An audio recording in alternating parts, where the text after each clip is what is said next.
Welcome back, welcome back. It's a little touchy subject, but let's jump into this. What we believe in, and standing in guard for our relationship and who we are. Yeah. Blame black men and embarrass your black father. The one conducting the interview at the beginning is the divester that is at the center of this video. I am going to need all of the viewers to pay attention. You will notice how the divester lies and finds ways to place some type of blame on black men. Divesters protect white men at all cost. They will go as far as to make it seem like black people are the racist ones. We will get to the first lie. I think being a black woman and being with you as a white man, that really exacerbated my feeling of having to be on all the time because I've only been with black men, really. The men that I grew up with, even if I didn't date them, they were a certain type of guy, like a tough guy. I didn't want to get married because I didn't want to sign up for failure because all the relationships I had seen growing up were like people who were not in love. They were just together because it made sense. I will explain for those who did not catch it. First, the divester claims that she has only dated black men. Next, she says she didn't want to get married because all the relationships she's seen, keyword, seen and not experienced, made her not want to get married. If she dated all these black men, then why can't she speak on relationships from experience? And not from what she's seen and heard. The point is, she never dated black men. She is lying about that to justify her choice to be with a lazy white man. Yeah. A hard guy. What'd you say to me, bitch? Kind of guy. These kind of relationships, anybody do what you want. I can't tell you not to. But if you're mentally fucked up in your head, meaning you're not crazy or nothing, you just ain't work out the Willie Lynch syndrome yet. Like you feel inferior. The trick of you're gonna be happy with them because you're a man, we're better. And then you go get one of them and they're broke and they're not charming and they're not the best looker. And it's like, why'd you go over there to get exactly what you complain about over here? Except at least you're getting good dick, Y'all definitely get that. Y'all ain't getting that? Y'all ain't got them damn kids and shit? Like, if one thing the black man's known to definitely be doing right in the world is putting it down, right? We can't do nothing else. But then you go get with other niggas, they're not even putting it down and they're broke. How the fuck does that even make sense? Because you're not like that. I felt like I had to adopt those hyper-masculine traits, and that put me in a place where I felt like I had to be hard for myself, for my own protection, because you weren't hard to the world. And that was... Well, when you were with black men, they were hard, and you're a woman, so you were soft. But you didn't want to be soft. You want to be like a man. So now you are. And then you go get with that nigga, and you're mad at him because he's soft. Make sense of that. You're hard, and you want a hard man, or when you're around real hard men, you don't like that. Makes sense. Wasn't something that computed to me, and I think that being with you made me feel like I had to be even more hard because it's like you're not going to notice when I walk into a place and I'm getting looks because I'm black, or you might not notice all the microaggressions. Over time, that's something I'm definitely aware of, and making sure that you feel comfortable in those situations. And if we need to leave, or if we need to get out of a situation because you're feeling uncomfortable, like. So now you mad because he ain't got black senses. Spider senses, like, I can see the eyes. I see them plotting. They're making jokes over there. You don't like that. You don't like that. He never has to feel like that. So he goes out and he's just having a regular day. But when the waitress, when the people talk to you and you're looking at him like, you don't see this fucking racist bastard talking. Oh, you don't get the nigga joke because you're white, but you're not a racist, so you don't practice those things. You don't do those things, so it's oblivious to you. How the fuck don't you know? You one of them. Don't you be around? And then that's when they realize, like, oh, no, you're not like them. And that makes me angry at you because you're oblivious. You're fucking dumb to this shit. Doesn't mean you're a bad person. You just, how the fuck don't you know about these things? I'm totally open to that. Just being more aware in that sense. That took some time. No one makes more content than interracial couples. It's true. It's true. I mean, As look an at us. interracial couple, Here we are. no one on the entire internet makes more content than interracial couples. But I'm talking about the couples who are like, I'm black, she's white, look at our kids, LOL, copy, paste, paste, paste, paste. They always go, ha, the printer ran out of ink at the last one. Ugh. We're interracial, but we don't make interracial content. We just make content. I hope you picked that up. She was talking about black men and white women in this segment when we all know black women and Dusty Brad dominate the interracial YouTube, Instagram, and TikTok couple algorithm. She's an interracial content creator, but she unconsciously throws shots at black men and white women. I say unconscious, although it could be conscious, because it's dangerous. When it's unconscious, that means their hate and dislike is so ingrained that they can't be changed, and it will affect everyone and everything around them since it's part of their DNA. Dating a white guy was very difficult for me because I did feel like I was a traitor. I felt like I was betraying like my cultural, racial, and ethnic group. I've heard things like your ancestors are rolled. How can you portray people, sound the horns, if that's what you truly want to do? You're not portraying nobody. People years ago didn't say, wow, you're not my culture, I want to be with you. And then everyone else be like, no, you're both traitors. So we're going to start that We're Traitor crew. And we're going over there in the corner, you know, because it's all you and your powers and stuff. And we don't want to challenge anything. We just want to actually experience that thing called I like someone, not because some people told me to. In their graves. Oh, yeah, you're a definitely. bed wench. Yeah. People have called me a whore. You're for the streets. I've gotten all kinds of death threats, like really insane, crazy stuff. A lot of comments that are aimed towards me from black men. They'll say stuff like, she's gonna miss BBC in the next 5 years, or look at her, she's too aggressive. No black man would ever want her because she's ghetto. Yeah. Or they'll say things like, you needed a simp white boy. None of us. I'm sure there are plenty of men that say these things, you know, because when me being a man, when I be with a different race of people, you know, we hear things too, but it's really not a lot. But, you know, I can see people doing that. But a lot of yous don't understand this internet shit. A lot of those be their people saying it, and they make profiles to pretend to be us, you know, because there's so many people in the world, and there's so many black women in the world, you know, there's like more of you than us, that for every one of you we lose, there's 3 of you or 4 of you, so we can spare. Why the fuck are we gonna be so mad? You get it? And then, what are we losing? What are we losing, really? When you decide to go over there with all this confusion and madness, what did we lose? Now they gotta deal with it. Now he has to get demasculated. Can he handle it? Would take you. Poor white boy. She's gonna be running back to us. People telling me that I am a disgrace or that I'm promoting interracial relationships, and it's just like, who are these guys? So I can't be with a white man without promoting an interracial relationship? That doesn't even make any sense. Yeah, until right now, we haven't really. If you're having an interracial relationship or any relationship at all, you're promoting it when you do it, because you get it? If you're successful, then other people may want to follow you because they see it can work. So then by you taking the action of doing something is you promoting it.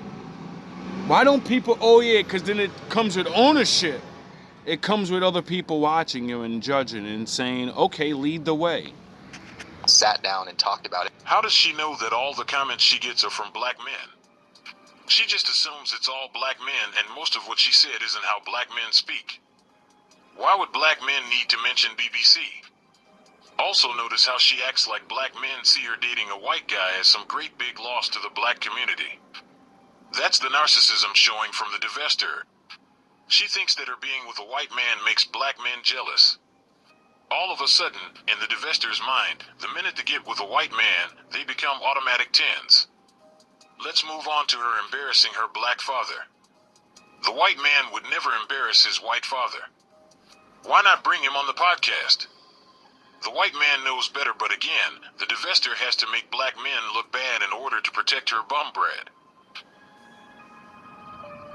Good job. You found a cracker that doesn't really like you, who will pay your bills. And that's why black men leave you black women for another race. I don't want to hear anymore because it's starting to get me angry. When I started dating a white guy, what was that like for you? It made me kind of them. Were you ever concerned with me as your daughter dating a white man and then being introduced to his family? So like the familial dynamic. Yeah, I was nervous about that because Grant presented very well, but I didn't know how his parents would present. And then it made me kind of concerned that is Grant being rebellious and dating a black.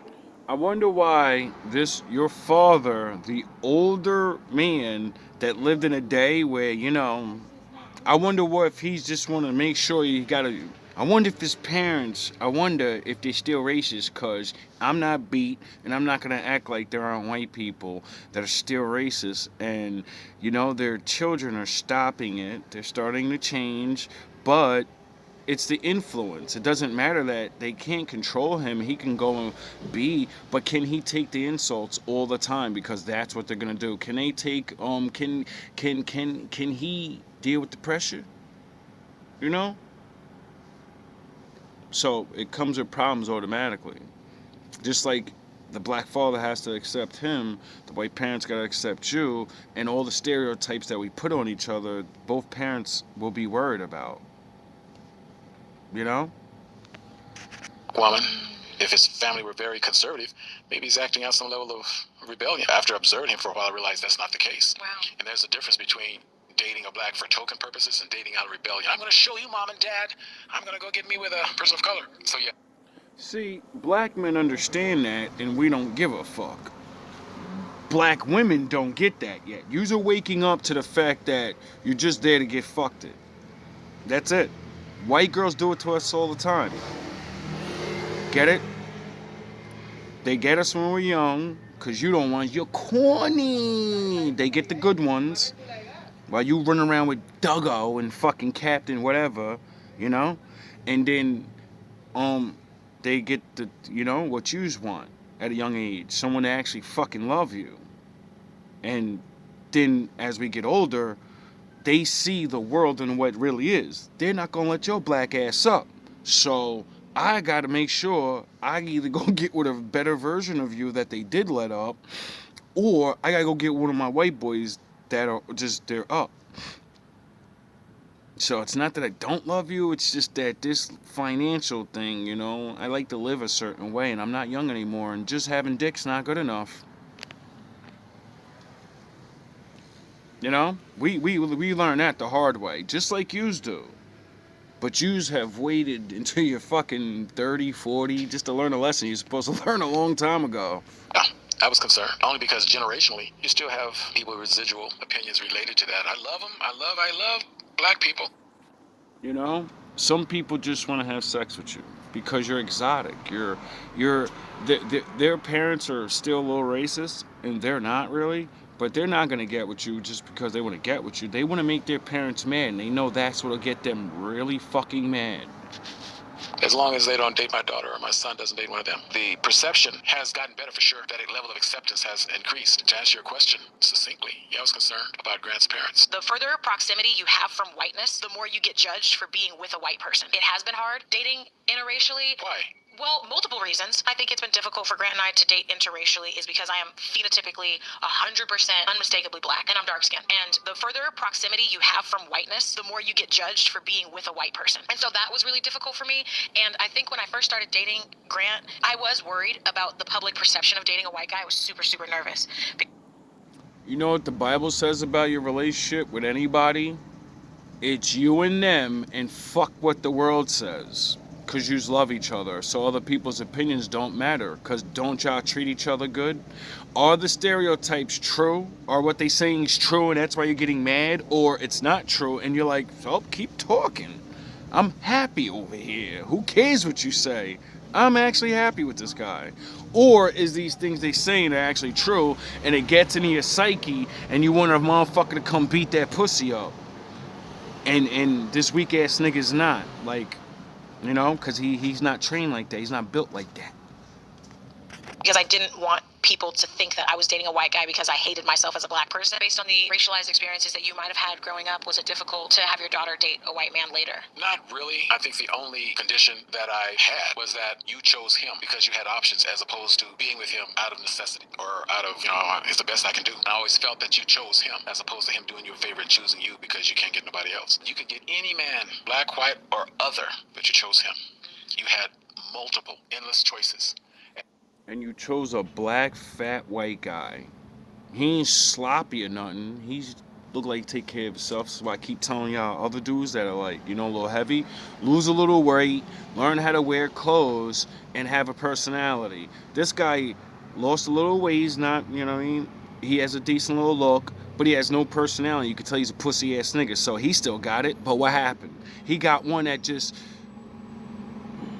come on, and now just destroy you. How do you think this makes this man feel? And you made the right choice for your emotional security. And that says a lot. Either she didn't tell her father the full story, or he is a simp because according to the divester, the white man wasn't a good dude. The divester was just desperate. Take a look at this. And I feel like my whole identity was being crafted around being in a relationship with you. I want to be a woman out there experiencing life without feeling like I need to be a woman with a man and letting that be something that defines me. I think that it took us breaking up to kind of get that individuality and that independence, and that's what happened. And we were able to do it while also working on us. It took us breaking up for me to realize that you are my choice, not an option to me, not a fallback plan. Where we were together for so long that I felt like this is just a default setting now. I think that that's what happens to people. That's what happens. For the first time in a long time in our relationship, I feel like I'm actually actively choosing you. When we broke up, it all felt like it was crumbling, and I also felt a wave of relief too, because it made... So what you're saying is the way you feel now is not what you felt in the beginning. So what was your opposite? You chose him for what? Women don't even be realizing the shit you say. Like, if that was me, I wouldn't want to be with you no more. Because I would. What I'm hearing is, I was not what you wanted, and then you got with me, and then I had to show you that you don't need to just be with Captain Thuggo or some shit, and you don't have to be so strong, and then you had to break up with me and be independent to see that you love me. But I get that. Sometimes you gotta let go. See. You miss someone or some shit like that. But it's just like strange. It's very strange. Me feel like I'm the bad guy for choosing to not settle, because I was like, oh God, now I don't have to ask him to try to be more or feel like I'm putting too much pressure on him. And it was getting to me because my expectation of what I want in my man felt like it was greater than what you were able to achieve. And I think that was crumbling me too. And that put a lot of pressure on me because it made me feel like I'm the bad guy for choosing to not settle for what I thought that what your ceiling of capability was. Yeah. It made me feel like the bad guy because I was like, wow, I'm really in love with this guy. And if nothing else mattered in the world, I would choose to be with him. But all these other things matter. Finances matter. Security matters. Maturity matters. And you've always been mature, but it's more like responsibility. That's it. Yeah. Responsibility matters. And So, all the things you complain about a black man, you found out that's okay as long as you have, you're not going to be rich. You're not going to just be mature and know how to deal, be da-da-da. You can get that in any man. Constantly felt like the bad guy because I could not settle for the version of you that you were. I could tell you were trying so hard to give me the best version of you, and it just felt cruel in a way where it's like he's never gonna. I just felt like you were never gonna get there, and so it felt unfair at that point in our relationship for me to even be like, let's keep trying. Isn't that what y'all say to black men? Well, I don't think you're getting there. You just have a regular job. You have a regular body. You're regular. You're not pushing yourself to be more. You left us to go get one of them to figure out, yeah, that's most men. So why don't you pick one that's can't have everything.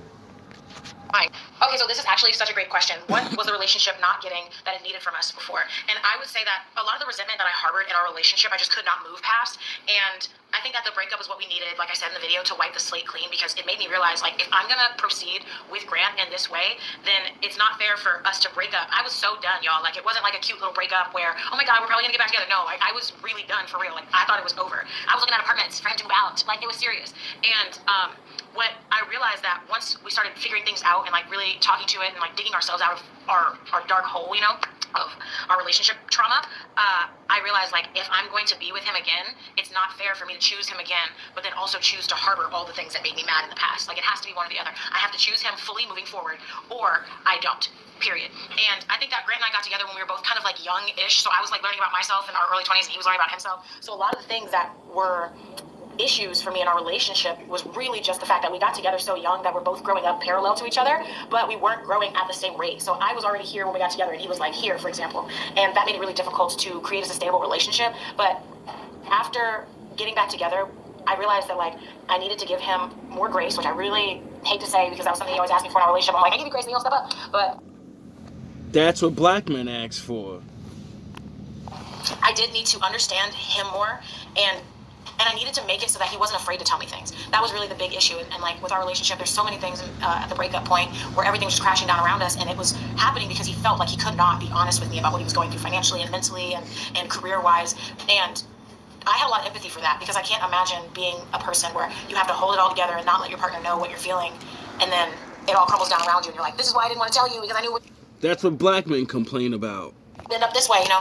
But I think that I had to provide him with more understanding, and he really had to step up and show me that I could trust him in a whole other capacity than I was used to trusting him in our relationship. I was always able to trust Grant with things, but I was not able to trust Grant with building a life for us and building a life with me and building something together towards a common goal, and that was really difficult for me. So once you start getting all these...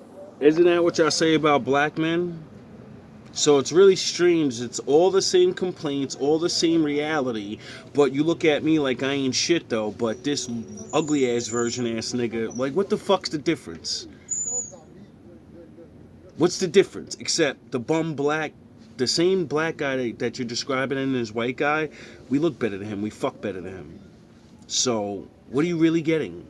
Oh, leftovers of another race when you can have what you have, and you know, but oh yeah, the money. New opportunities, it gave him this entirely new confidence to step forward in our relationship in a way that he was not previously able to show up. And him having the confidence to show up was something that he struggled with on and off in our relationship, and me being able to support him and cheer him on while he showed up was also, I would say, missing in our relationship. What do you think? You don't cheer us on. You fucking demand more and say, what the fuck are you doing? When we're doing good, like, get the fuck out of here. You see what I mean by they brainwashed you? You'll tolerate the same fucking loser and then give him grace. But he's worse, because there's Tyrone with the pretty face and the long dick. This nigga's not knocking it down. I could just look at this, I could look at it and see it. He's not knocking it down.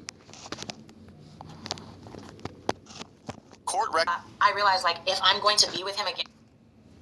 Come on. For us, and building a life with me and building something together towards a common goal, and that was really difficult for me. So once he started getting all these new opportunities, it gave him this entirely new confidence to step forward in our relationship in a way that he was not previously able to show up. And him having the confidence to show up was something that he struggled with on and off in our relationship, and me being able to support him and cheer him on while he showed up was also, I would say, missing in our relationship. What do you think? I think you're... Oh, he in the back, he ain't even listening. I thought he was in the kitchen eating a snack. I can't get over that y'all are asking such good questions. So what was the process like coming back together again? And was it a friendship first? How do we navigate that, right? I will say that you are going no contact. Grant and I were not no contact because we lived together. And so we had to coordinate certain things like, okay, like paying rent and like who's going to be helping feed the cat, what's the situation. She wanted to get dick on the side that you couldn't give her for a little bit. And then she realized dick wasn't all there was, because them niggas don't like her like that. You love her, but you don't got that. You ain't got that. But you love her, and she made a pimp decision and realized, do I want to be with these niggas, or do I want to be with somebody that actually cares about me, even if they're broke? So we weren't no contact, so we didn't really have that type of no contact communication. Like, it wasn't just cold turkey, he's out of my life. We were still living together. I was just sleeping in a totally different room. He's sleeping in one room, I'm sleeping in another room. And the process of coming back together again, it felt long, but it felt short. So we were only officially broken up for like 2.5-ish months, but we had been drifting apart for a few months before that. So it kind of made the breakup, for me at least, feel a little bit easier, like more cut and dry. He definitely had a more difficult time processing the reality of our breakup. So for him, I don't know if he considered it a breakup, but I did, because I was like looking for apartments for him. I was like, you gotta get out of the house, you gotta go. And he was still having a hard time cutting off the romantic part of our relationship. And he would call me babe and stuff like that. He like, can't call me that, don't talk to me like that, you know? And it was because I felt like I needed to break the pattern of our romantic connection. But coming back together, it was very organic. Like, it didn't feel like we were trying. As I said in like one of the videos prior, I had gotten really sick, and a lot of things were happening great in Grant's life. And so a culmination of all those things kind of swirling around ended up putting us in a place where we had like dropped the egos, dropped the trauma, dropped the resentment, dropped our issues, and we were kind of able to come back to each other. So I don't know if there's a specific way I'm like, this is what happened, this is the path that we took. It was just one thing after another falling into place after everything had fallen apart. So I don't know if I really have information on like the process necessarily, because it wasn't so much of a process for us as it was about circumstances, if that makes sense. Let me know if that doesn't make sense. I'll make another video. Okay, so the reason that Grant and I got back together after we broke up, and like what made me take him back, was that I got really, really sick, and the experience was like super traumatic. I thought I was gonna die, and it was just... Oh, so real, my father came and visited you, and then you understood what's important in life. I could have a nigga with money that ain't there and knock my pussy down, or this nigga that's gonna be there when I'm sick and be there. While other niggas that was they're like, you're what? Oh, you're not useful. Bye. I call me when you get better. Oh, y'all found out what really matters now. Just a very vulnerable moment for me, and he was there for me every single step of the way. And I don't want to make it seem like it was the type of thing where because I went through something, now I'm vulnerable and now I'm taking him back. It was more like once everything was stripped away, once all of our problems were stripped away that we were trying to figure out in our relationship, once the finance... Oh, once you have nothing, you understand what's important. I wonder why my father does that to people. I wonder why he takes things. Because you learn faster. Were stripped away, once the bills were stripped away, and it was just like us in this raw moment, it made me realize, like, who do I want to go through all these raw moments with? And if nothing else mattered, even though... No. Now, who do I want to go through with this with? Who's gonna go through this with me? Because they ain't. When you called him, he showed up. The rest of them niggas didn't. Stop fucking lying. Everything does matter. But if nothing else mattered, would I want to go through these moments with him? And They broke up because he was broke and she was paying for everything, but again, she was willing to put up with it because she needed to be with a white man. I was afraid that I wasn't going to bring anything to your life, that you were just going to help me through all of my shit, and you were going to push me through all my ups and downs, and I wasn't going to be able... Isn't that what all you black women complain? He want me to push him through. He want me to... And you go get with one that says it right to your face, but it's okay. And he's corny. And not as pretty. And not knocking it down. You mean that means you're leaving a better version for the lesser version? Not like there aren't charming, built, knocking down white men. Get one of them, and then we'll be like, damn, man, we lost one. Yeah, you get one of that. What is this to be fucking mad about? You're unhappy. To provide anything of use to you. Like, I think that was my fear, because you are very capable and you don't need anybody, and you make that very clear, and you're, so smart, and you can, figure things out and deal with things on your own. I was like, how am I going to provide this for another person where I'm having a tough time providing it for myself? have you ever felt concerned about raising like a black kid, like a mixed kid? I think that the most important thing with that is that they have black role models in their life, and I'm not saying that in the sense of like, oh, you guys go teach them everything about that, you know what I mean? I think that there will be times where I'll have to have those discussions with them of like who they are and what their background is and the history of that, and I think just them being aware of it, but also them not being afraid to go out into the world. I don't want to instill fear in them, so I think there's a balance there of having those conversations with our kids. And there you have it.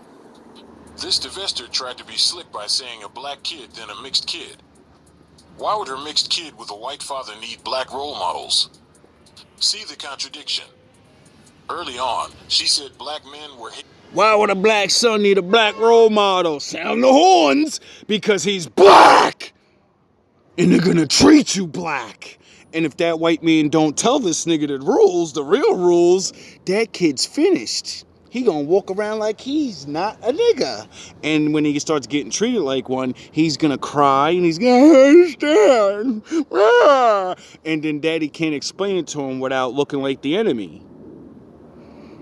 Then he has to explain to him, I'm not them. Sorry what my people do to you. And said the worst things to her, but when she has mixed kids, the first thing she is going to do is run to black men to give her kids self-esteem? Where does that make sense? Because we're the ones that have to go through it. So when he has to go through it, he's going to need heroes on how to survive through it. He's going to need GMB TV and be like, oh, so that's how I gotta stay strong. I gotta not become racist and hateful anyway, even though they're hating and racist. You can't teach unless you experienced it. Anyway, her TikTok is linked in the description.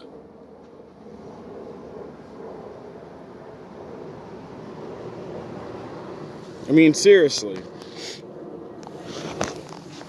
See, for men in the world, that's why we get with other races of women, because the race of the woman that chooses to get with us is a throwaway in her race. They don't really like her anyway. You know? That's why she's alone. That's why they like, why is she fucking talking to me, you know? It's not in my culture to really be with them, but nobody wants me. They just want to fuck me. And then they see the black guy talk to her, and they're like, hey, whoa, whoa, whoa. You wouldn't even talk to her. You don't even, she walks by every day with the sad face on. And you don't give a fuck. But when you see one of us talk to him, now she's glorious, she's beautiful now. She's got to be a good one because he wants her. That's why we do what we do. And that's why we're successful. Because the ones that want to be with us, they get treated like that, like niggers. So they start to relate, like, oh, I know what he feels like. My people treat me like that. No one looks at, nobody gives a fuck about me. You get it? See, our women think, you're not looking at it like that. You think we're just going out there and choosing and shit. That's what yous do. I could just go and choose any one of them. No, nigga. You're going to learn the hard way, you know, that even if you can go choose, you can play, but they have to live in the world, you know? And when they get with you, they're going to be hated because of you, you know? They're not allowed to get jobs like they used to. They're not allowed to, you know, that when they walk around, everybody's looking at you like you said, oh, blah, blah, blah, blah. When he's alone, when she's alone, oh, they're getting looks and all that. Can they handle that forever now? A lot of people can't. And a lot of you black women start realizing that too late, you know? And then you start realizing exactly what this woman realized. I popped all that shit on black men for this, and this, and then got with a white man that was exactly those things. Weak. Stuck on a certain level, and you're not going anywhere else. You know? And she said, oh, well, all right, that's the reality of life. Well, at least he loves me, and he's doing all these other things. You know, maybe she does, maybe he does knock it down. I don't know. But the way she was talking about how she only dealt with aggressive men, we all know what that means. That means niggas beating that pussy to shreds. You was in love with the tough guys, and I will beat that shit up. So you got your shit beat up a couple times. And if he's not beating it up like that, you're going to go revisit that one day. It's called being a cuckold. And he looks like the fucking perfect example of that. A weak-ass nigga talking about how strong his girl is and all that. Lead me. Yeah, that's like the guy I met in Pennsylvania. Well, I met his wife, and she explained to me why she's allowed to do what she wants once in a while. And I said, I've never experienced this. This is weird. I don't like to make people cheat on, you know, because before I lay down with a woman, I asked him, do you have a man? You know, when I first meet you, I'm going to ask it. But when you get in that bedroom, I ask you again. Because I don't want my Lord to, you know, it's on you now when you lie again. You know what I mean? Because I don't like to take people's girls. I don't, you know. So when she explained to me, he's a cuckold, never knew what it was, and that she's allowed to do this because he cannot knock it down. He can't. He's not built like that. So he allows her to go out there and do this. And I said, what the fuck kind of man is this? How's this even real? And as I grew and, you know, see videos like this with men like this, that's going to be a cuckold one day, she's going to convince him. Once she knows she got this nigga in the grips, she's going to explain it to him. Like, listen, you can't knock it down. You know what I mean? If you love me, you let me. You wouldn't leave. And he's so weak and actually ain't going nowhere. What's he gonna do? Once he gets attached financially, well, she already said she had to kick him out of her house. So, you know, once years go by and then other people are not there, and if she leaves, he'll be homeless and have to start over. That's what starts that shit. Cause now your ass is trapped there, nigga. And she know you too pussy. You ain't going nowhere, nigga. You know what I'm saying? So a lot of men need to start realizing, don't get caught up into that life, cause you want